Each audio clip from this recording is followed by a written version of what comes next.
नमस्कार, मैं विनीत कुमार आप सबका स्वागत करता हूं मेरे YouTube चैनल नॉलेज ग्रुप पर। आज मेरा उद्देश्य था वीडियो बनाने का background history of the Indian constitution. लेकिन जिस प्रकार की घटना आज घटी है उस समय ये मेरे लिए बड़ा ही महत्वपूर्ण टॉपिक है। उससे पहले मैं उन समस्त शहीदों को अपनी तरफ से श्रद्धांजलि देता हूं जिन्होंने अपने प्राणों को भारत भूमि की रक्षा करते हुए न्यौछावर कर दिया। तो जो टॉपिक है वो आज है Indo China disputes and the solutions. सबसे पहले हम उस बैकग्राउंड में जाना चाहते हैं जिसकी वजह से ये डिस्प्यूट हमेशा भारत और चीन के मध्य में विष की गांठ बना हुआ है, और वो है मैकमोहन लाइन, जो कि भारत और चीन को एक दूसरे से अलग करती है। इस लाइन को 1913 में इंडिया, जो कि उस समय ब्रिटिश रूलर्स के द्वारा आधिपत्य क्षेत्र में था, और चीनी शासक जो कि मानचू लीडर्स थे, उनके मध्य में शिमला में साइन किया गया था। यद्यपि उस समय चीन की इतनी औकात, या कह सकते हैं कि चीन की उतनी शक्ति सामर्थ्य नहीं था, जिसकी वजह से वो ब्रिटिश पावर्स के सामने इस बात के लिए डिनाई कर सके या अपनी असहमति दे सके। लेकिन 1947 के पश्चात जब भारत आजाद हुआ तो चीनी शासकों में इस प्रकार की एक आशा की किरण जगी कि वो भारत और चीन के मध्य में जो मैकमोहन रेखा है उसके बारे में कुछ समाधान कर पाएंगे, जिसके लिए लगातार ऐसे प्रयास किए जाते रहे कि ये समस्या का समाधान हो सके। एक जो पुस्तक मैंने पढ़ी थी नेवेली मैक्सवेल की, इंडियाज़ वॉर अगेंस्ट चाइना, उसमें कहीं नेवेली मैक्सवेल पंडित जवाहरलाल नेहरू को और उनकी उस हट को इस बात के लिए जिम्मेदार मानते हैं कि भारत और चीन के मध्य वो समझौता नहीं हो सका। यद्यपि मैं भारत के दृष्टिकोण से देखता हूं तो भारत के लिए अक्साई चीन क्षेत्र एक सामरिक दृष्टिकोण से बहुत ही महत्वपूर्ण क्षेत्र है, जिसकी वजह से शायद हो सकता है कि पंडित जवाहरलाल नेहरू जी ने अपनी दूरदृष्टिता को रखते हुए अक्साई चीन पर अपनी दावेदारी नहीं छोड़ी थी। और ये आज के परिदृश्य में देखते हुए काफी ठीक भी लगता है कि जिस प्रकार से चीन की विस्तारवादी नीति रही है, उसमें हो सकता है कि यदि हम उस समय भी दावे को छोड़ते तो लगातार चीन और आगे बढ़ता रहता था। इसके लिए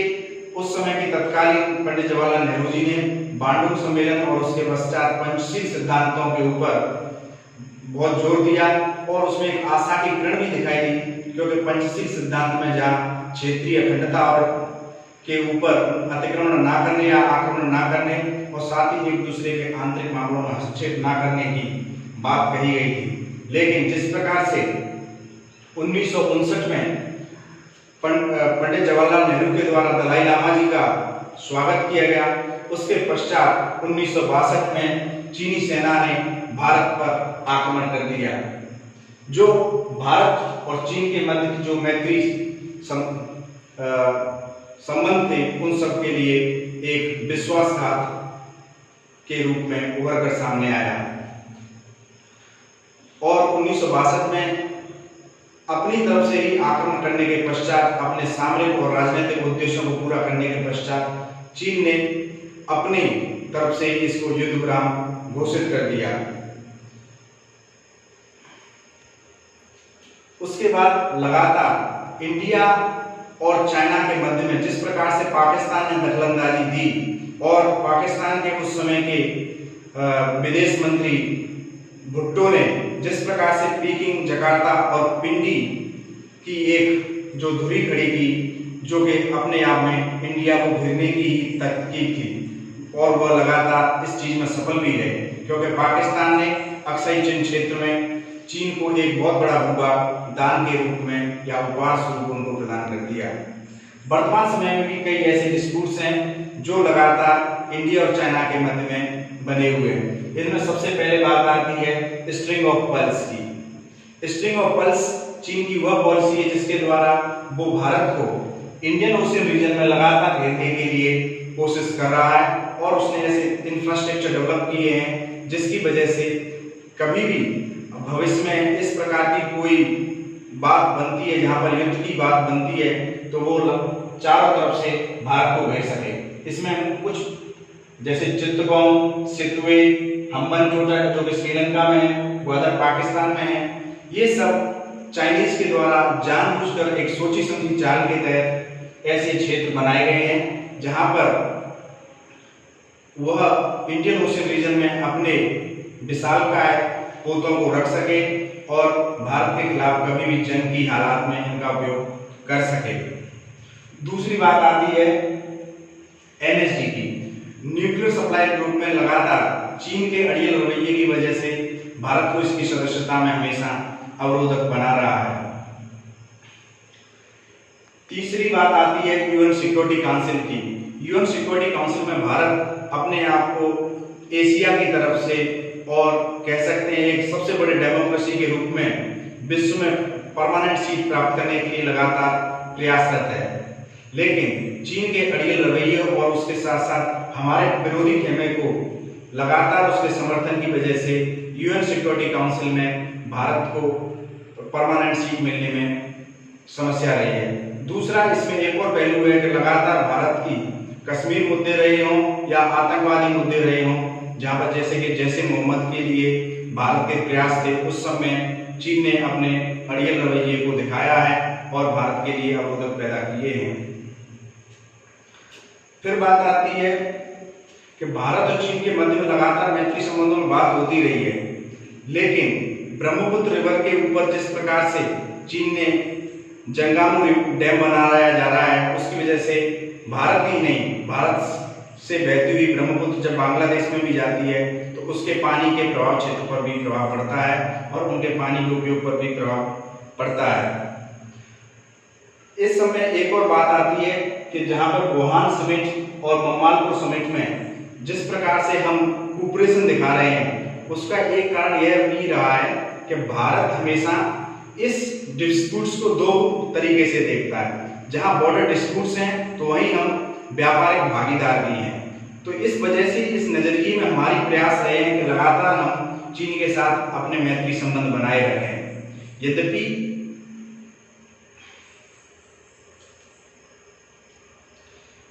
यद्यपि इसमें जो सबसे बड़ी समस्या है वो है ट्रेड डिफिसिट। क्योंकि जो ट्रेड डिफिसिट है वो भारत का लगभग $60 बिलियन है, क्योंकि भारत और चीन के मध्य में लगभग 84 से 85 बिलियन डॉलर का जो व्यापारिक भागीदारी है उसमें भारत सबसे अधिक घाटे में है। यद्यपि पिछले 2 वर्षों में हमने हांगकांग के साथ अच्छे व्यापारिक वृद्धि प्राप्त की है, लेकिन फिर भी हमारा ट्रेड डिफिसिट वो अभी भी बहुत अधिक है, क्योंकि हम अभी भी चीन से बहुत बड़ी मात्रा में electronic equipments, automobile industries, toys का आयात करते हैं, जिसकी वजह से हमारी डिपेंडेंसी उसके ऊपर बनी हुई है। इसके साथ साथ हम ब्रिक्स में भी चीन के समर्थक हैं या चीन के साथ सहयोगी या सहकार की भावना रखते हैं। दूसरा बात है हम क्लाइमेटिक चेंज के ऊपर भी भारत और चीन के मध्य में एक सहमति है। अब बात आती है कि किस प्रकार से लेटेस्ट बॉर्डर डिस्प्यूट्स से जो लगातार एक सीरीज बनी है या जब से हमने नई नीतियां बनाई हैं उसके पश्चात लगातार चीन ने आक्रामक नीति अपनाई है बॉर्डर्स पे, जिसमें डेप्सोंग, डोकलाम जो 2017 में भारत, भूटान और चीन के ट्रांजैक्शन पे हुआ, और उसके पश्चात अभी रिसेंटली जो दौलत बेग ओल्डी में हमने जो दौलत बेग ओल्डी में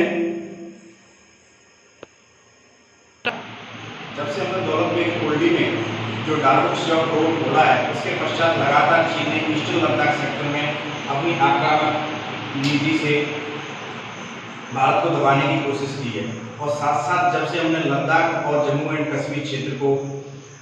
यूनियन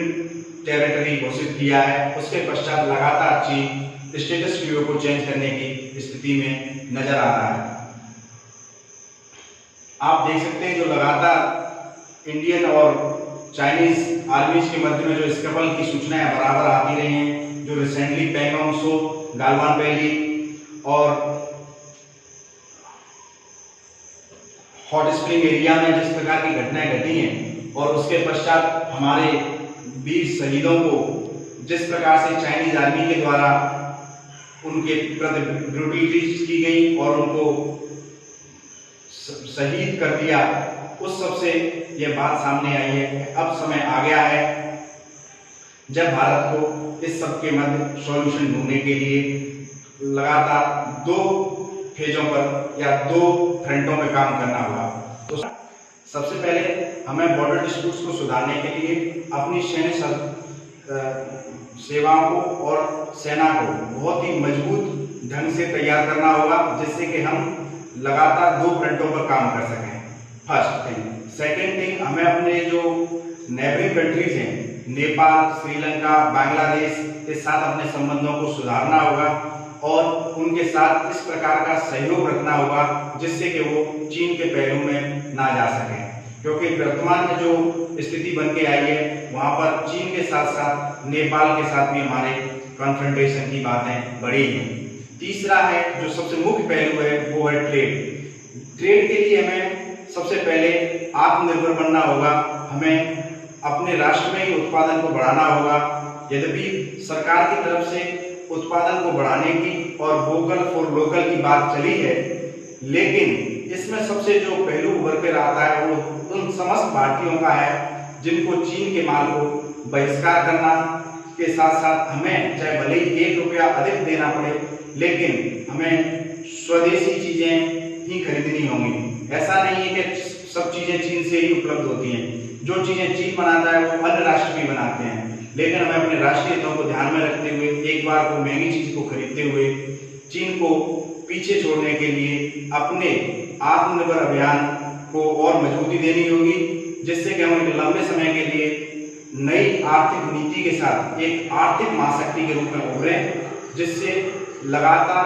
प्रयास रहें और प्रयासरत रहें। यही इस सब बातों का सॉल्यूशन है। युद्ध या इस प्रकार की अशांति से कुछ भी प्राप्त नहीं होने वाला है। थैंक यू, धन्यवाद। और प्लीज लाइक इट और please subscribe this channel. If you are having any questions and any doubts or any complaints, please make comments on my box of my channel. Thank you, धन्यवाद।